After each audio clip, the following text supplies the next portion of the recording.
સુરતના પીપોદરા ગામે ફટાકડાનો ગેરકાયદે સંગ્રહનો પર્દાફાશ થયો। પીપોદરા જીઆઈડીસીમાંથી ફટાકડાનો જથ્થો મળ્યો છે અને પોલીસે 86,71,000ના ફટાકડા જપ્ત કર્યા છે। ગોડાઉનમાં ફટાકડા રાખનારા વિરુદ્ધ ફરિયાદ દાખલ કરવામાં આવી છે।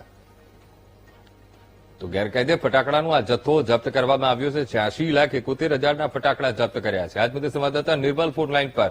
નિર્મલ, પીપોદરા ગામે ફટાકડાનો ગેરકાયદે સંગ્રહનો પર્દાફાશ થયો છે અને 86,71,000ના ફટાકડા જપ્ત કરાયા છે। શું કાર્યવાહી? ચોક્કસથી જે પોલીસને બાતમી મળી હતી કે પીપોદરા ઇન્ડસ્ટ્રીયલ વિસ્તાર છે, ત્યાં એક ગોડાઉન રાખીને સુરતમાં એક ચેતનભાઈ સાંગાણી નામના વ્યક્તિ છે જે ફટાકડાનો સંગ્રહ કરીને સ્ટોક કર્યો છે। જે બાતમીના આધારે પોલીસે ત્યાં રેડ કરી હતી અને પોલીસે જે ફટાકડાનો જથ્થો હતો તેમાં ફટાકડાનો જથ્થો 86 જેટલો જથ્થો ઝડપી પાડ્યો છે અને લોકોની જે ફાયર સેફટીના સાધનો જે મૂકવા જોઈએ એ સાધનોનો મુખ્ય હતા, સેન્ડ બકેટ વગેરે જે અને પાણીની ડોલ રાખવાની હોય તે રાખવામાં ન હોતા હોવાને કારણે હાલ તો પોલીસે અલગ અલગ કંપનીના ફટાકડા કબજે કર્યા છે અને કોઈ પણ લાયસન્સ અને પરવાના વગર આ જથ્થો રાખી ચેતન સંઘાણી વિરુદ્ધ ગુનો દાખલ કરીને આગળની કામગીરી હાથ ધરી છે। જી બિલકુલ નિર્મલ, સમગ્ર માહિતી સાથે જોડાવા બદલ આપનો આભાર।